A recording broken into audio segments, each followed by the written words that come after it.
On va aller dans les ressources. J'imagine que vous y êtes déjà. Ressources pour démarrer. Bon, vous avez accès aussi à des bibliothèques, bibliothèques communes à tous les logiciels Adobe. Vous pourriez retrouver des images dans la bibliothèque. Si vous êtes sur votre propre ordinateur, il est possible que dans la bibliothèque, là, d'ailleurs, vous ayez des images à vous, éventuellement. Mais on ne va pas utiliser la bibliothèque parce que ça pose des problèmes. Notamment quand on amène des graphiques vectoriels sur des objets 3D dans Dimension.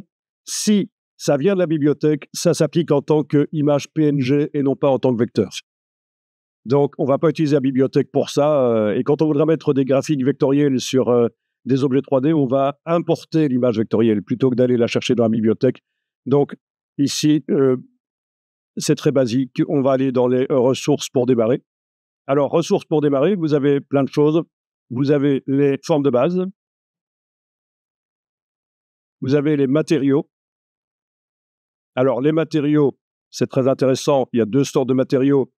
Il y a les matériaux standards et puis il y a les matières substances. Alors, je ne sais pas si vous savez ce que c'est substance. Ça a été racheté par Adobe il n'y a pas très longtemps. C'était très utilisé dans le jeu vidéo, dans la 3D. Il existe sur smartphone une application qui s'appelle Adobe Capture, avec laquelle vous pouvez créer vos propres matériaux substances. Donc, ce sont des matières vraiment très, très avancées au niveau du réalisme. On ne va pas les utiliser dans un premier temps parce que c'est un compte à part, ça ne fait pas partie de la Creative Cloud Adobe, en fait. Et, il faut louer ça en plus, et c'est 55 € mensuels. Les matériaux, c'est la deuxième icône. Les éclairages, la troisième icône. Et quatrième icône, vous avez, et c'est ça qui nous intéresse maintenant, les images de fond. On va utiliser une des images de fond qui est proposée là, en fait. Bon, voyons un peu. Vous pouvez tester les images de fond. Cliquez sur l'une ou l'autre. Donc, vous voyez la grille qui se superpose à l'image que vous avez choisie. Donc, c'est ça l'idée. C'est qu'on va faire des objets du packaging qui va être dans un environnement, mais l'environnement, c'est faux. C'est une photo. Plutôt que de se casser la tête à essayer de recréer un environnement réaliste à l'arrière de la scène 3D, on utilise une photo. Une photo ou une scène 3D qui a été faite avec un logiciel plus complexe. Mais donc, c'est ça l'idée ici, c'est que l'arrière-plan dans ce qu'on va faire ici sera une image, en fait, une photo. Ce ne sera pas de la 3D. Alors, il se trouve que pour que l'éclairage des objets qu'on va mettre là soit réaliste, ce qui va servir à éclairer les objets, c'est l'image elle-même. Donc, elle est à deux endroits, l'image. Elle est à l'arrière-plan, on la voit, mais elle sert aussi de global illumination, d'environnement, image pour éclairer les objets. Donc ça, c'est quelque chose qui est fort utilisé pour amener du réalisme dans les scènes 3D. C'est plutôt que d'éclairer uniquement avec des éclairages virtuels, on se sert de l'image d'un environnement pour éclairer la scène. Alors ici, ça va être très basique, c'est-à-dire que l'image plate là qui est à l'arrière va être sphérisée pour éclairer la scène. Si on veut comparer ça à ce qui se passe vraiment en vrai 3D complexe pour faire des scènes au cinéma, souvent, on va faire une photo panoramique de la scène dans laquelle c'est filmé, en fait. Hein. Voilà, par exemple, moi, j'ai assisté à une conférence il y a déjà quelques années déjà sur le film Les Schtroumpfs. Et donc, pour que l'intégration des personnages 3D Schtroumpfs soit vraiment très bonne dans l'environnement réel qui était filmé, puisque c'était un mélange d'images de synthèse et de personnages réels, si vous voyez un peu les Schtroumpfs. Eh bien, ils se servaient d'un panorama sphérique qu'ils avaient fait sur la scène dans le studio pour éclairer les Schtroumpfs. C'est un peu l'idée ici. Hein, alors, voyons un peu ça. Alors, si vous cliquez sur environnement, là, dans le panneau scène, vous voyez luminosité de l'environnement. Voilà, vous pouvez cliquer dessus. Qu'est-ce que vous voyez ici comme image? Logiquement, ça devrait être la même image que le désert. Donc, bien vu, tu as fait glisser l'image du désert dessus, tout simplement, et ça marche. C'est ça, en fait, l'idée, oui. Vous revenez sur environnement ici, et vous allez cliquer sur adapter à l'image. et ça va faire apparaître une boîte dans laquelle les 3 choses ici sont cochées. Vous les laissez cocher, vous cliquez sur OK. C'est donc la boîte adaptée à l'image et regardez ce qui va arriver à la grille. Elle devrait s'adapter donc et correspondre vraiment à la perspective. Vous confirmez? Parfait. Alors voilà, vous allez sur, l'icône de la caméra avec la petite, étoile là. Signer l'appareil photo, vous allez cliquer sur le petit signe plus évidemment et vous enregistrez ça et on va appeler ça vue de face, pas vie idiot, vue de face, vie de face, ça, ce serait un bon titre de livre ça. Voilà et pour, fermer la boîte, tout simplement recliquer sur l'icône du signer la caméra avec l'étoile là, voilà. Donc ça a été enregistré, ça veut dire qu'on pourra y revenir, très rapidement, voilà et il faut savoir que quand vous enregistrez comme ça des vues de caméra dans ce panneau-là, après, dans le panneau rendu, oui, parce que vous avez peut-être remarqué qu'il y a 2 onglets, en fait, hein. Il y a l'onglet conception là au-dessus, il y a l'onglet rendu. Vous retrouverez dans l'onglet rendu, vous retrouverez ce que vous avez enregistré, en fait, les signets que vous avez enregistrés. Donc là, on est bien dans le panneau conception pour l'instant et en fait, il y a un rendu intermédiaire, vous allez voir. Parce que le rendu ici, le panneau rendu, c'est vraiment pour faire l'image finale et ça prend quelques minutes, voire quelques dizaines de minutes pour créer l'image précise. Mais vous allez voir que notamment pour voir apparaître vraiment le détail, la transparence des bouteilles, des matières, il faudra faire un rendu intermédiaire. Alors voilà, on va aller chercher les objets. Vous allez dans la partie donc ressources pour démarrer, dans la partie modèle. Alors, qu'est-ce que je vais utiliser ici? Bien, on pourrait aller chercher une bouteille carrée. Donc, on la déplace sur la scène où on clique simplement. Mais si on clique, elle arrive au centre de la scène. Et si vous cliquez plusieurs fois sur la bouteille, elles vont être au même endroit. Vous allez croire qu'il n'y en a qu'une seule, mais en réalité, il y en aura plusieurs. Donc, c'est ça l'idée de pouvoir aussi déplacer vers la scène pour mettre un autre endroit qu'au centre. Mais là, il n'y a encore rien, donc je clique. Et voilà, vous avez la bouteille qui est là. Vous voyez le point ici au centre? Vous pouvez le prendre et le bouger, voilà, vous êtes en train de bouger la bouteille vraiment dans la scène et donc elle est collée au sol, hein. On ne peut pas la détacher du sol, avec cette petite boule parce que c'est la boule de contact avec le sol ou avec n'importe quelle autre surface, puisqu'on peut mettre une bouteille sur une boîte ou des choses comme ça, vous allez voir. Bien, alors recliquez à nouveau sur la bouteille et vous voyez qu'elle arrive au centre, donc d'où l'intérêt d'avoir bougé la première, vous en avez une deuxième là? On est d'accord?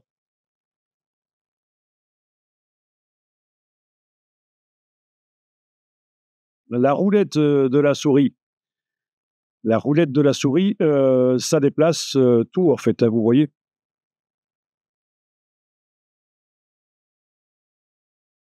Quand vous cliquez sur l'une ou l'autre, c'est, la totalité de la bouteille qui, se sélectionne et en réalité, si on va voir ici dans le panneau scène, vous voyez que l'objet est composé de 3 choses. Voilà, si je clique sur l'une ou l'autre, je vois qu'il y a le bouchon, la bouteille et la bague de sécurité.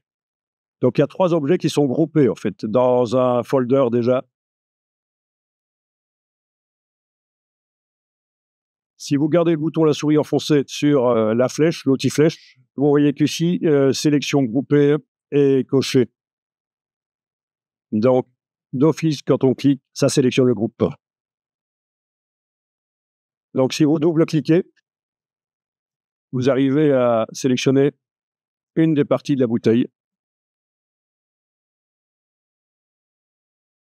Vous arrivez à sélectionner soit le bouchon, soit la bouteille. Bon, ben, on va déjà tester de mettre 2 matières différentes là-dessus. Sélectionnez la partie, la bouteille, pas le bouchon. Une des 2 bouteilles, pas le bouchon et on va mettre une matière dessus. Donc vous allez dans la partie matière, dans matériaux standards Adobe. Ah, ça serait intéressant de choisir vert, par exemple.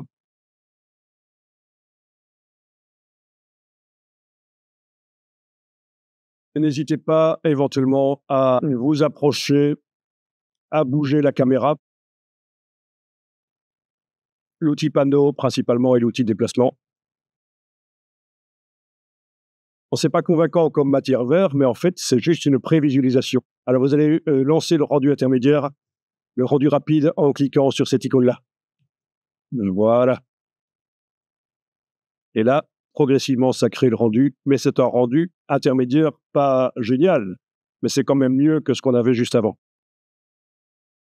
Si vous gardez le bouton de la souris enfoncé là-dessus, vous avez la résolution. Là, j'étais en maxi. Si votre ordinateur est lent, pas puissant, il faudra peut-être descendre au niveau de la résolution d'aperçu. On peut travailler dans dimension en étant comme ça en affichage de rendu, mais il faut vraiment avoir un ordi puissant. Donc la plupart du temps, vous le désactiverez pendant que vous êtes en train de manipuler les éléments. Au niveau de la matière, vous voyez dans la palette scène, on est sur la matière.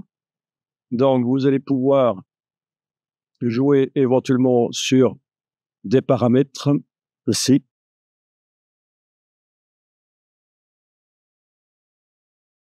J'ai réappliqué la matière vert en allant la rechercher dans le panneau. Comme ça, j'ai tout remis à zéro.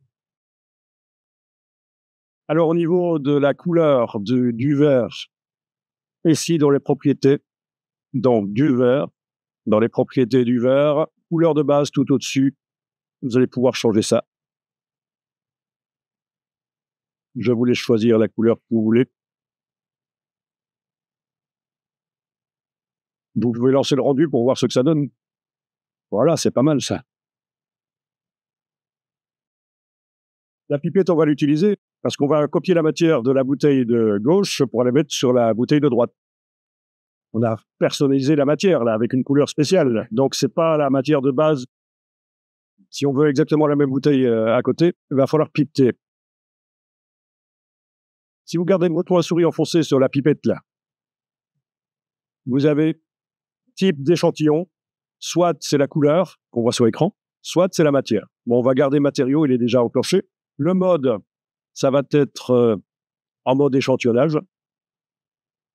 Et comme on vous l'indique, l'icône, je ne sais pas si vous voyez l'icône, c'est option, c'est ça. Parce que voilà, c'est un chemin avec une option de changer de chemin. Je ne sais pas si vous aviez vu ce que ça représente, mais c'est un embranchement comme si vous étiez sur un chemin et oui, voilà, il y a possibilité de changer. Et donc, la touche Alt permettra de changer le mode, mais ça, c'est comme dans les autres logiciels Adobe. Alors, vous allez, sur la scène, prélever la matière. Voilà. Il a fallu cliquer 2 fois, puis avec la touche Alt, je clique sur l'autre bouteille et l'autre bouteille a pris la matière exactement. Tous les mêmes paramètres. Double-cliquez sur la partie de la bouteille qui a la matière. Donc avec la flèche là, voilà, oui, la flèche, vous double-cliquez. Et vous arrivez dans le panneau scène au niveau du matériau, hein, puisque si vous double-cliquez pas, vous êtes au niveau des objets. Voilà. Qu'est-ce qui se passe si vous modifiez la couleur de cette bouteille-là? Donc, dans couleur de base, tester. Je vais la faire dans ce rose-là. Voilà, super. Vous remarquez que tous les objets qui utilisent cette matière sont modifiés. Voilà. Donc, si vous voulez des bouteilles qui ont 2 couleurs différentes, maintenant, il va falloir casser le lien. Donc, vous allez faire ça comme ça. Avec toute la flèche, toujours, vous double-cliquez pour être au niveau de la matière. Voilà, là, vous avez l'icône et le lien. Dans le panneau action qui est juste en dessous, et je ne sais pas s'il est déployé chez vous, certainement. Voilà. Donc, en principe, si vous cliquez sur on, maintenant, on va pouvoir changer la couleur d'une bouteille sans que l'autre ne change. Ça se voit qu'on soit en rendu ou pas.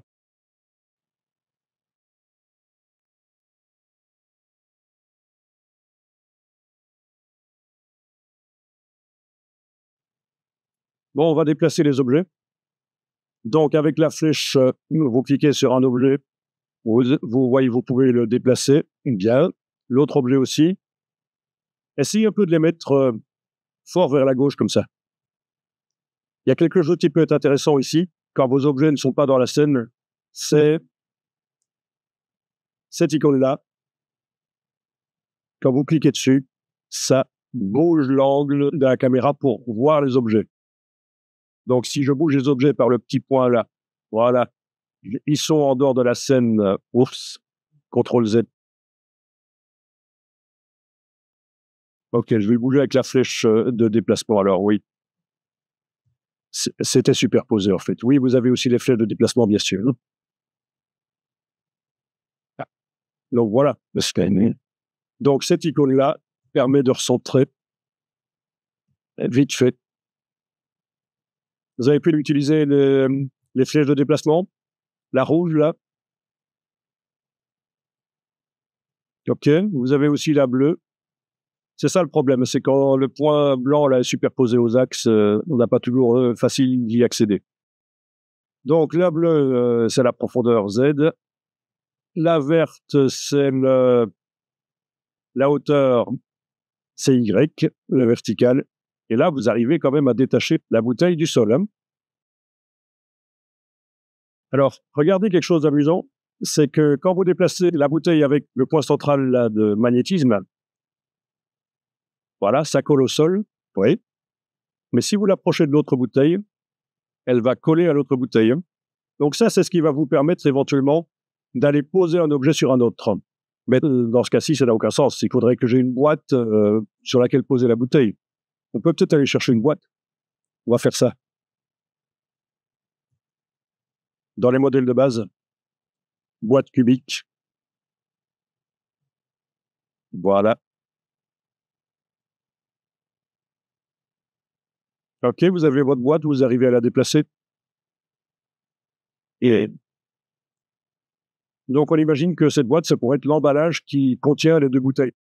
Vous aviez même une boîte avec couvert, mais là, j'ai pris la boîte toute simple.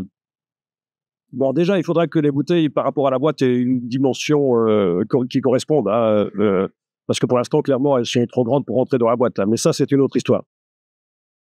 Alors, vous voyez ici dans le panneau propriété l'échelle. Vous voyez qu'on est en 1, 1, 1. Bien. Vous avez ici la chaîne de l'échelle. Vous pouvez l'enclencher.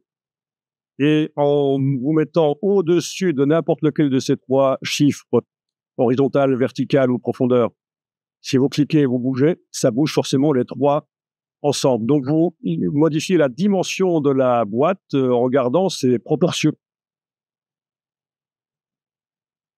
Bon, vous pouvez casser la chaîne qui est là. Et donc, du coup, vous allez pouvoir éventuellement modifier les dimensions là, dans le panneau propriété, les modifier de manière indépendante. Donc, ce qui va être intéressant éventuellement, c'est d'aller tourner la boîte sur elle-même avec le cercle vert ici, pour qu'on la voit quand même de biais. Ce sera plus sympa. Voilà, et donc je peux régler un peu plus sérieusement la profondeur Z du coup, voire même faire la même profondeur Z que, que la X pour que ce soit un carré. OK. N'oubliez pas que vous avez aussi la possibilité d'utiliser le CTRL Z, le CTRL majuscule Z quand vous faites des choses dans la scène, bien sûr, c'est l'historique. On a vu l'historique de la caméra au-dessus, mais vous avez aussi l'historique comme dans tous les logiciels Adobe, c'est-à-dire là, si je fais CTRL Z, commande Z sur le Mac, je vais en arrière, voilà. Si je fais CTRL majuscule Z, commande majuscule Z, je vais en avant.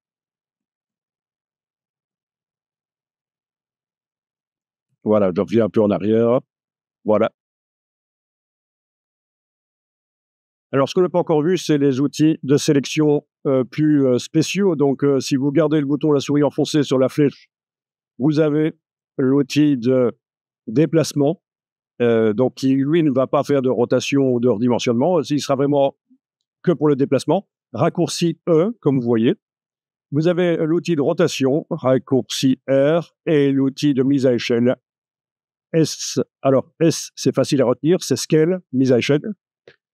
R, c'est rotation, oui. E, c'est emplacement.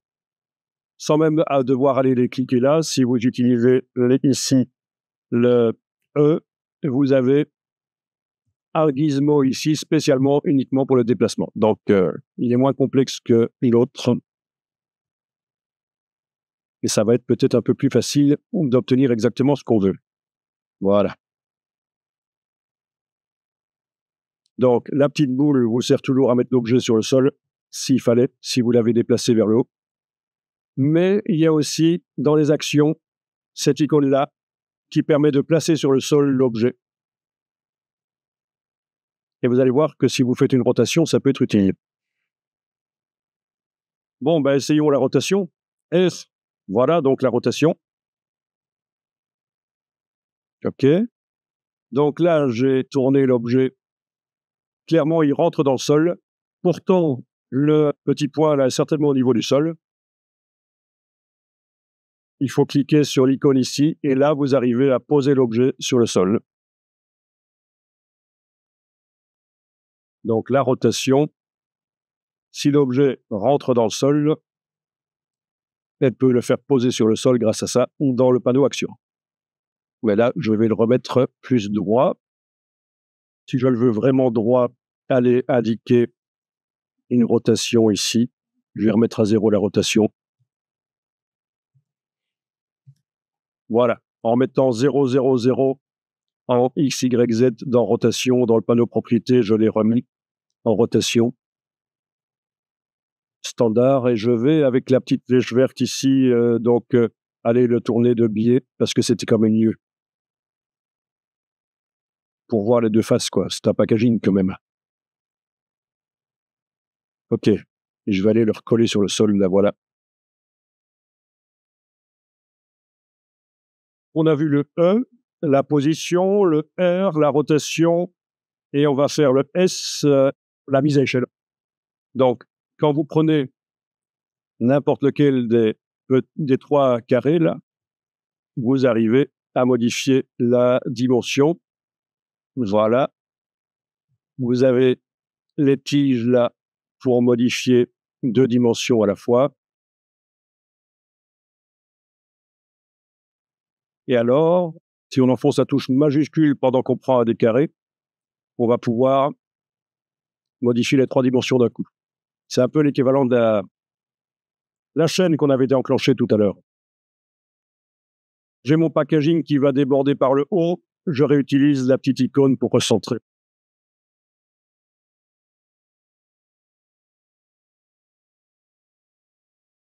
Pour aller modifier la couleur des bouchons, facile, hein, vous double-cliquez. Vous pouvez avoir 2 bouchons de couleurs différentes.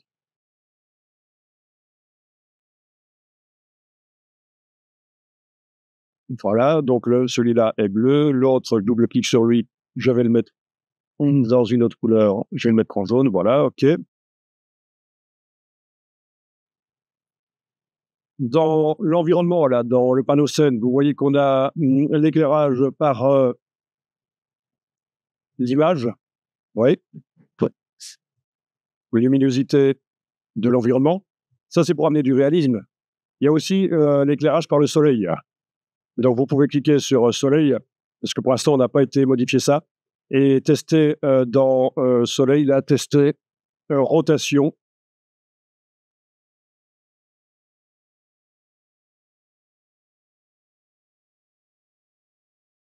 Est-ce que vous avez les ombres comme moi? Elles sont créées par quel éclairage directionnel, d'accord, OK. Mais c'est le même principe en fait, hein. Sauf que soleil, il y a des automatismes. S'il est bas dans le ciel, la lumière va automatiquement devenir plus orangée, mais éclairage directionnel, c'est pas mal aussi. Vous avez la rotation aussi pour l'éclairage directionnel. Donc vous pouvez tester ça. Vous avez 2 ombres, d'accord. Mais je peux ajouter aussi un éclairage directionnel, un éclairage circulaire. Voilà, éclairage directionnel, donc circulaire, et aller modifier la rotation aussi. Et donc, oui, il y a 2 ombres. En fait, oui. L'intensité, parce que par rapport au soleil, c'est peut-être un peu pas logique que les ombres soient plus foncées que celles du soleil. La taille, ça change pas mal aussi, hein. Quand on regarde sur le reflet de la bouteille, chez moi, quand je augmente la taille, j'ai possibilité de vraiment aller régler le rendu. Vous voyez la bouteille de droite, le reflet, Rien qu'en augmentant la taille de l'éclairage directionnel, ça influence les choses. Donc il faut tester en fait, hein. Il y a beaucoup de choses qui sont un peu empiriques, à tester par soi-même et voir ce que ça donne.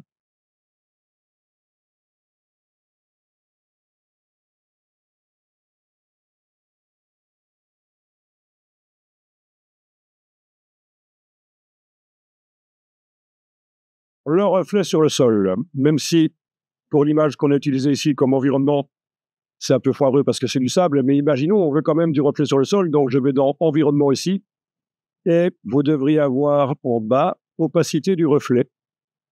Dans plan au sol, opacité du reflet, vous augmentez et vous admirez le résultat. Là, j'ai mis à 47% et on ne voit rien. Parce qu'en fait, il faut faire le rendu. Il faut cliquer sur l'icône là au-dessus pour le voir. Parce que ça demande un calcul. Voilà, et en principe, là, vous voyez apparaître le reflet. On a même la projection du verre de la bouteille de gauche chez moi qui va sur le carton qui est derrière.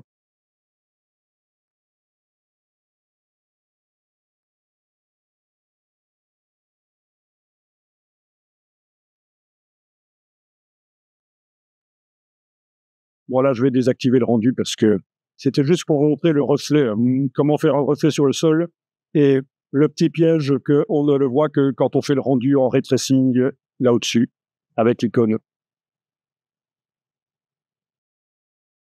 Signet de caméra, ce serait bien d'en mettre un, nouveau. Voilà, signet de caméra, je vais appeler ça face nouveau. Comme ça, je vais pouvoir retrouver cette vue sur la scène, je vais pouvoir la retrouver très facilement. Et je vais montrer les objets vus de l'autre côté. Et donc pour ça, vous allez pouvoir maintenant aller sur la caméra, ici, dans le panneau scène, aller sur caméra. Dans le panneau propriété, vous avez donc les réglages de la caméra et faire une rotation à 180 degrés en Y, ça devrait aider. Voilà. Mais les objets ont disparu de la scène. Souvenez-vous que je peux les voir, les remettre avec l'icône ici, en fait. Et voilà, c'est bon. C'est la scène, pas l'image d'environnement, bien sûr. Elle n'a pas bougé. Mais les objets sont vus par l'autre côté, en fait.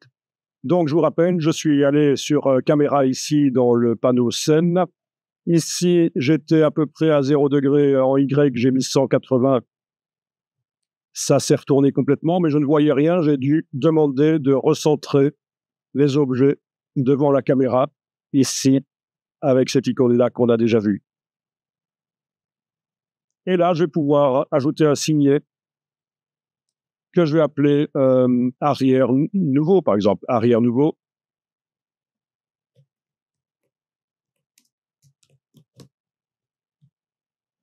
OK. Et donc, j'ai deux faces. Ça, c'est la vue de face du départ, mais elle ne nous intéresse plus vraiment parce qu'on a redimensionné les objets, etc. On a bougé la caméra. Donc, face nouveau, arrière nouveau. Je sélectionne la boîte et au niveau du matériau, je vais aller mettre quelque chose de brillant. Je vais essayer le métal éventuellement. Voilà, boîte en métal. C'est pas mal. Si je lance le rendu, ce sera encore mieux. On a le reflet de la bouteille verte, dans mon cas, sur la boîte en métal. Si le rendu n'y est pas, on ne le voit pas. En double-cliquant sur la boîte, j'arrive au niveau des matériaux et on a le degré métallique qui est à 100%, sans surprise, mais on peut le diminuer éventuellement pour faire du métallique moins brillant, plus satiné. Vous avez la couleur de base à modifier là au-dessus. Si vous voulez que votre métal soit coloré, comme ça par exemple. Ça existe du packaging avec du métal de cette couleur-là.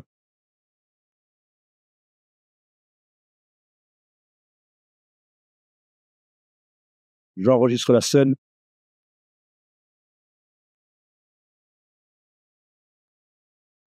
Donc, je lance Illustrator et on va rapidement faire une étiquette vite fait.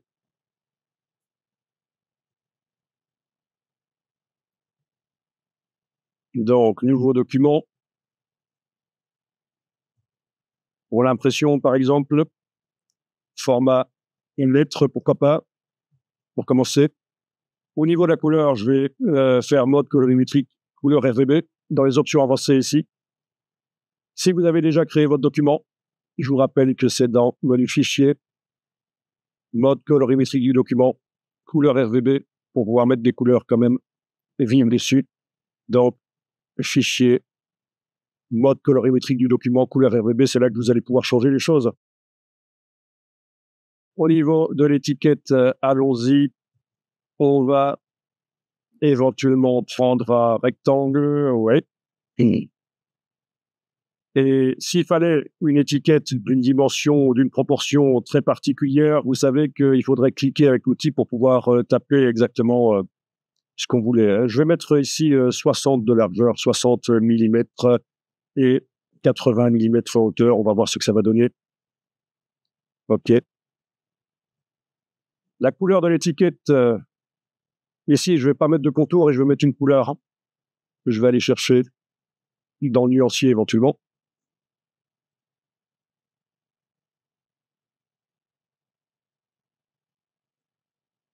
Je vais quand même soigner un peu les coins ici. Je vais aller mettre un effet spécial d'arrondi. Effet spécial arrondi. OK. Donc, j'ai l'effet spécial d'arrondi, vous le voyez. Et vous savez que, bien sûr, si vous voulez modifier, il faut aller dans la palette aspect.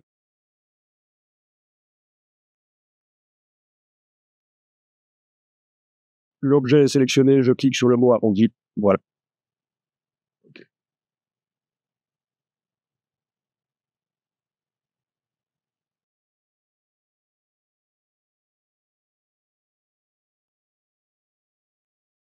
Ici, je vais dans affichage.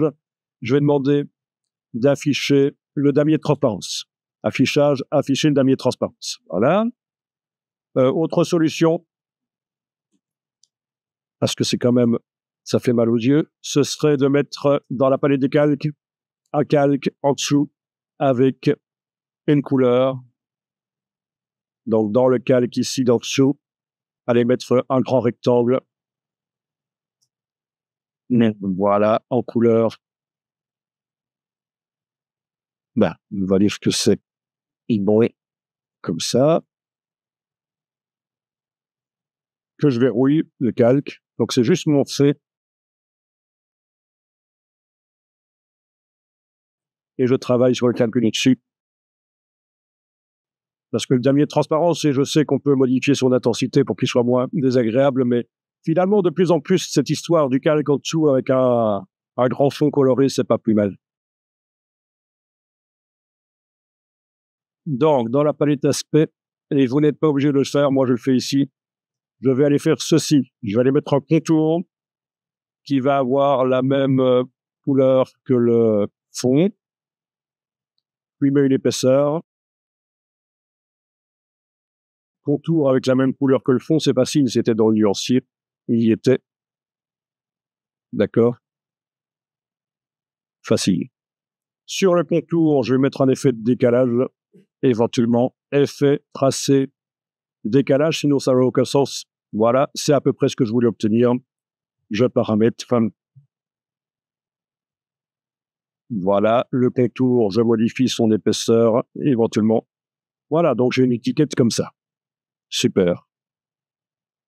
Donc, entre le contour et le fond, c'est de la transparence. C'est pas génial pour une étiquette.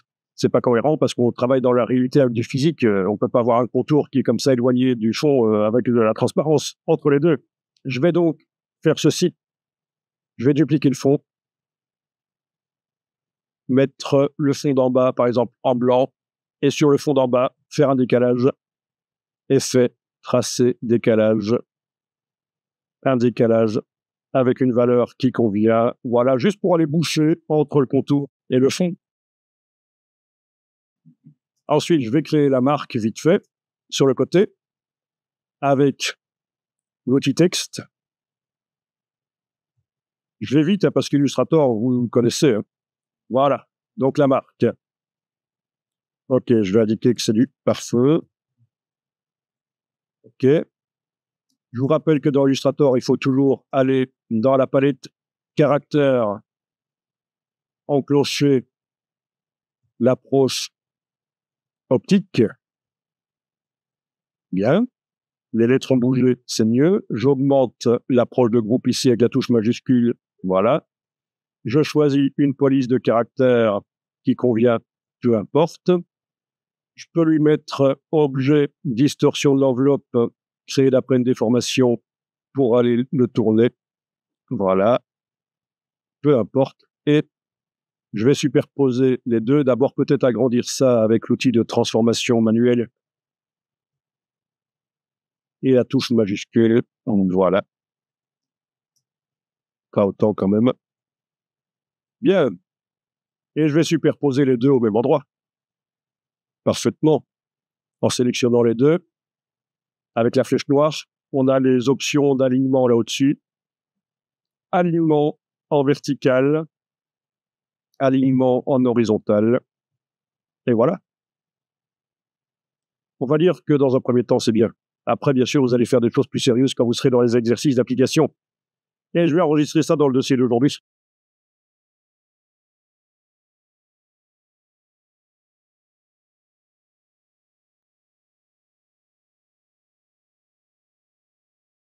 Quelque chose à pas oublier, c'est dans Illustrator quand même, dans la palette des calques. Si vous avez fait la même chose que moi, un fond pour voir la différence entre ce qui est blanc et transparent, donc c'était ça le but de faire le fond ici. Mais vous pouvez enlever l'œil en face, évidemment. Donc là, pas de possibilité de voir ce qui est blanc et ce qui est transparent. Le but du fond, c'était ça. Et alors, avec l'outil de plan de travail, je vais aller englober l'étiquette que j'ai faite.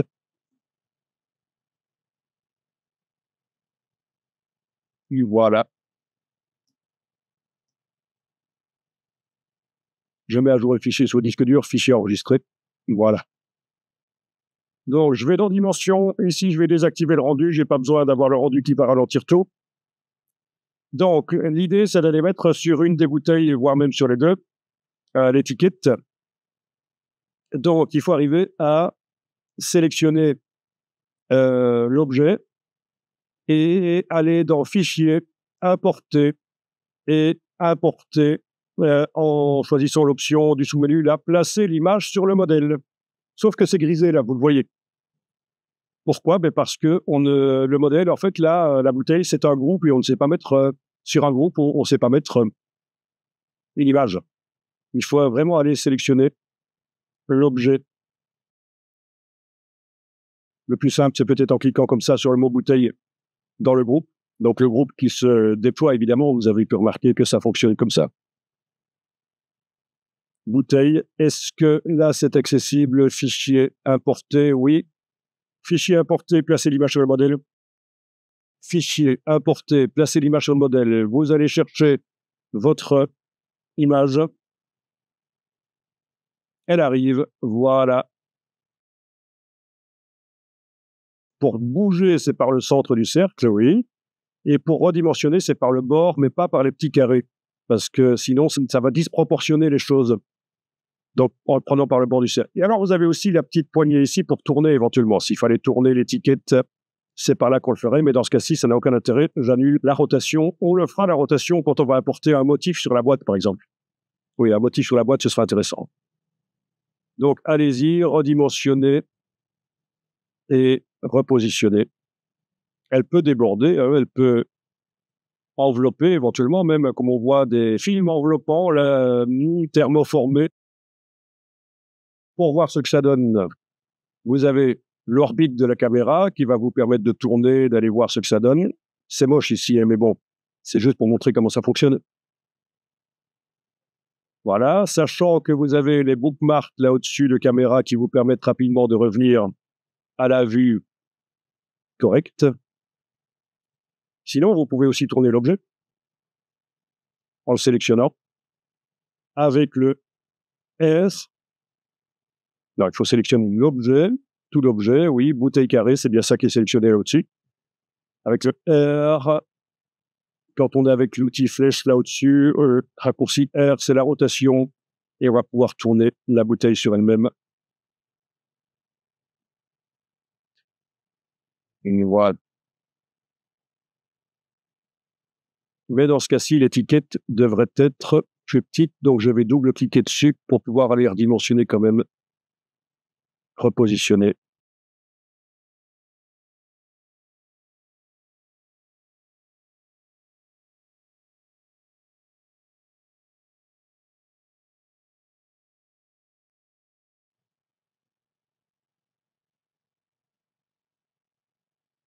Alors, l'étiquette, on va peut-être lui donner un aspect métallique.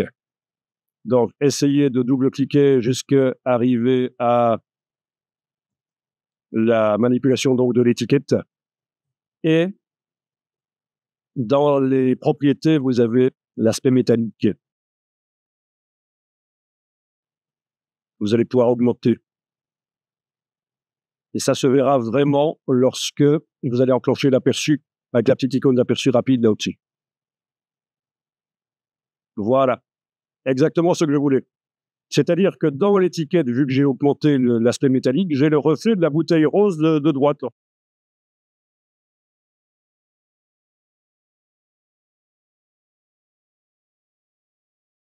Ici, je vais quand même mettre la bouteille peut-être derrière. Alors oui, au niveau des objets, il faut se rendre compte que ils peuvent se rentrer l'un dans l'autre. Il n'y a pas de barrière physique en fait. Hein. Donc c'est des choses qui peuvent arriver. Vous pouvez avoir des objets qui, comme les objets qui peuvent rentrer dans le sol, il n'y a pas vraiment de barrière physique. Ok, donc là par exemple, j'ai ma bouteille de parfum qui est en train de rentrer dans la boîte. C'est pas logique. Ok. Alors, E pour remplacement. Il est bon, si elle est mise comme ça derrière et que je fais le rendu, je devrais avoir la boîte également visible. Mais peut-être qu'il faudrait que je la pousse un peu vers le fond, là.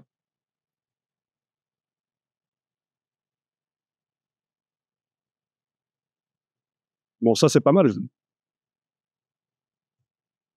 Faut le temps que ça calcule.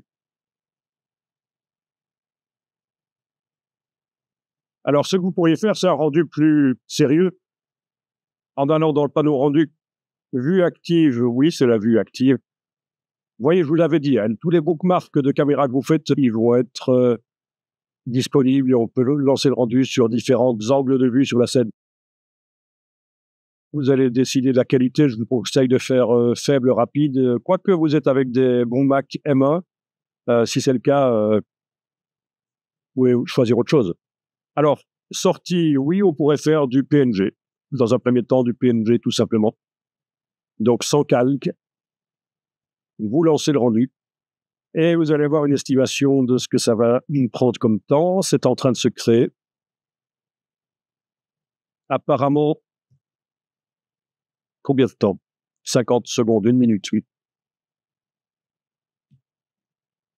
Je suis en rendu rapide. Hein. Je ne suis pas avec un ordinateur extrêmement puissant, c'est juste un portable avec une puce i9 et 16 Go de RAM, donc c'est pas ce qu'il y a de plus rapide.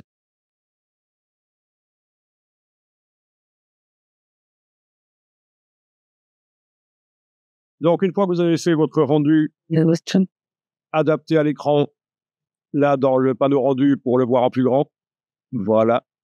Je vous rappelle qu'ici, j'ai fait un rendu rapide, donc c'est normal qu'il y ait du grain et que ce soit pas génial, mais un rendu plus précis aurait été évidemment plus lisse.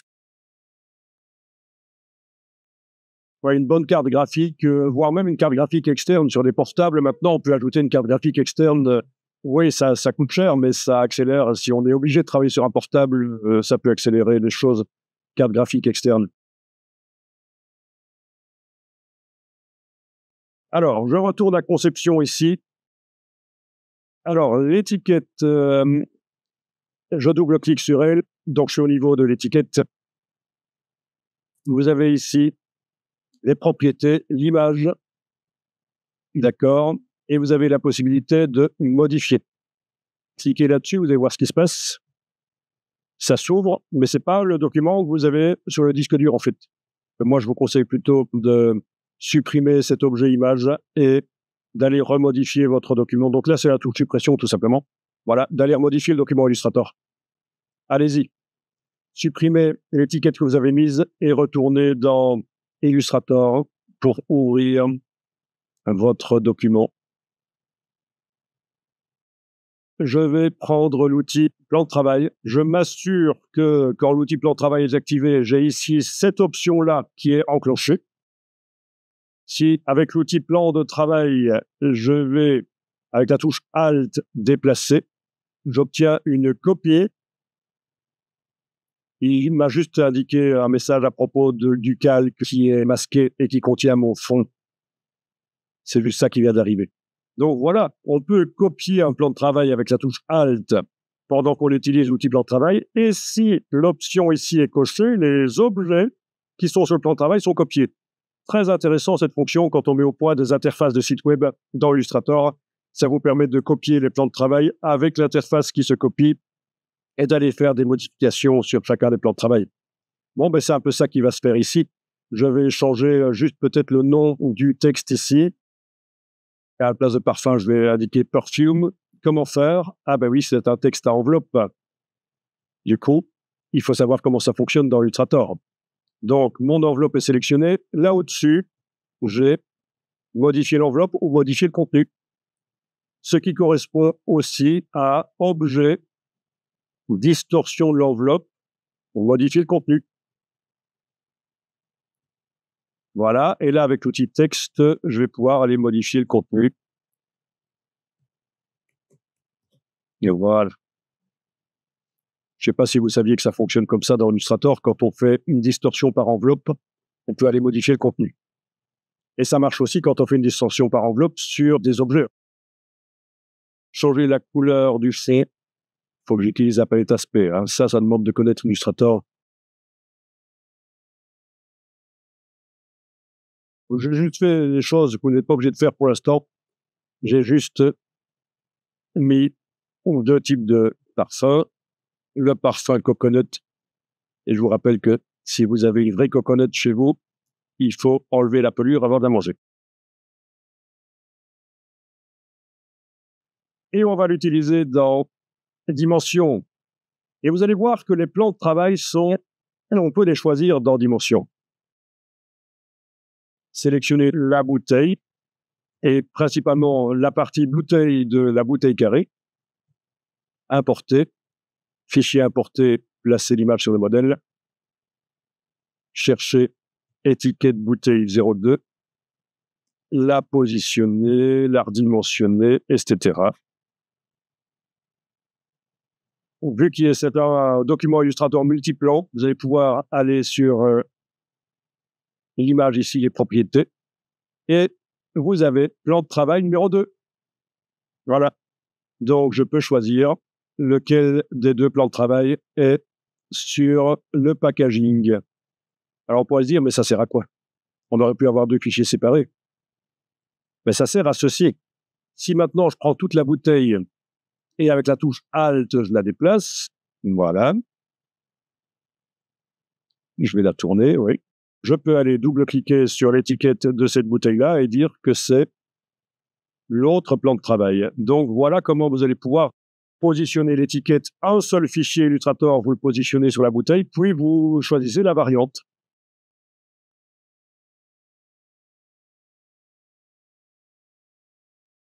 Pouvoir placer une fois pour toutes correctement l'étiquette sur l'objet, dupliquer l'objet, faire des variantes. On fait un nouveau document pour faire un motif, vite fait. Ici, je vais rapidement faire des carrés, en fait. Mais bien sûr, si j'avais du temps, j'utiliserais des brushes, etc., pour faire quelque chose de plus sérieux.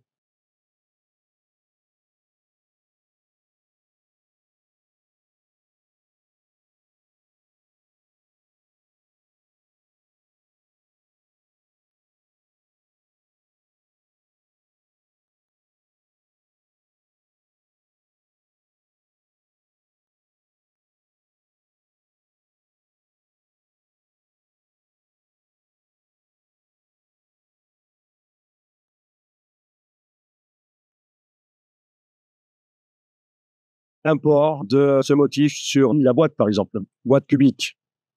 Quand on double-clique sur elle, on n'a que la matière à l'intérieur. C'est pas un groupe de toute façon. Alors, importer, là c'est sur le modèle, le motif qui a été fait, voilà, le voilà qui est là, on le redimensionne. Oui, alors bien sûr, j'ai la bouteille de devant qui m'empêche de bien voir le packaging de derrière, donc je sélectionne la bouteille de devant et là, dans le panneau scène, vous avez la possibilité de masquer temporairement l'objet. Ça n'apparaît le verrou et l'œil que quand on survole en fait, hein. Voilà, donc il est toujours là, mais je peux mieux travailler sur la boîte.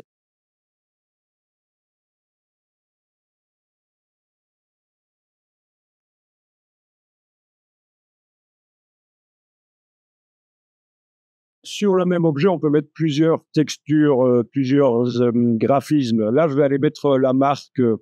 Donc, première chose que j'ai amené, c'est cette espèce donc de motif fait dans Illustrator, mais là, je vais amener la marque. Alors, est-ce que je le fais sur un plan de travail supplémentaire ou sur un document à part? Plutôt sur un document à part.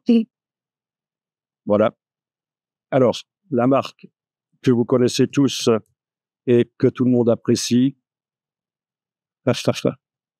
Voilà, on est d'accord, hein? C'est quand même du boulot de qualité. OK, donc voilà, et cetera. On va dire que ça, c'est la marque avec comme couleur.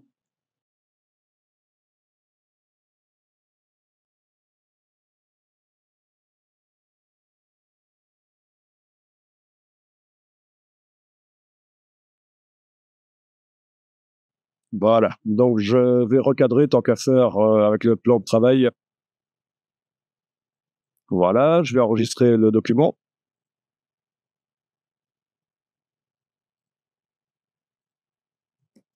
Je vais donc sur le packaging ici.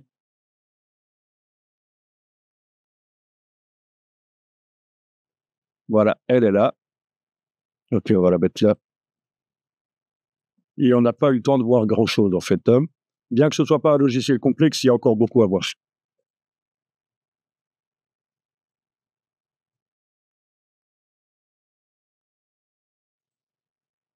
La texture de la boîte, qui est métallique pour l'instant, je vais la remplacer par une autre.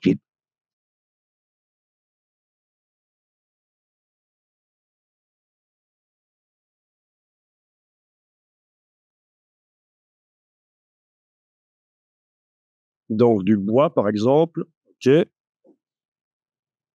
Quand vous utilisez un motif comme ça qui n'est pas unique, qui a de la texture, j'ai utilisé du bois, de l'épicéa, je pense. Vous avez ici, dans les propriétés du motif, de la matière, vous avez l'échelle. L'échelle, oui, c'est le répété en fait, oui. Dans le cas du motif, c'est répété. Donc, si on augmente la répétition, ça diminue l'échelle du motif, c'est logique.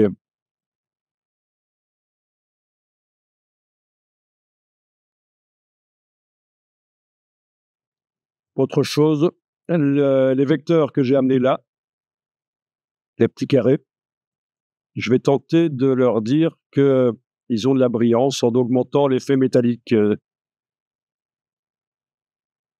Bien, ça se voit. Donc, ça veut dire que vous pouvez avoir une boîte qui est mate et les vecteurs que vous amenez là sur la boîte, vous pouvez leur donner un côté brillant comme s'il y avait un vernis sélectif dessus. D'accord? Donc, si on fait le rendu, on va mieux voir ce qui se passe, hein. Donc, sur les vecteurs là des carrés, j'ai augmenté l'effet métallique. Donc, rendu. Et voilà. Peut-être rendu avec la bouteille ici, plus proche. Bien, avec l'autre bouteille qui réapparaît. Et voilà. Avec la bouteille rose qui, elle, va disparaître. OK.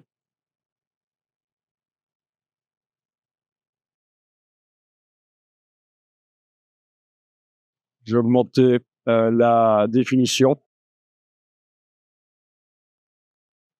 Voilà. J'ai augmenté la définition. Je clique sur l'icône là pour recentrer. Donc, je suis passé en 4 fois plus de pixels, 2048, et j'ai coché la chaîne ici d'abord. Et puis, avec le rendu, je vais rendre. Comme ça, je vais précisément voir ce que ça donne. Et je vais faire un rendu au format Photoshop dans ce cas-ci.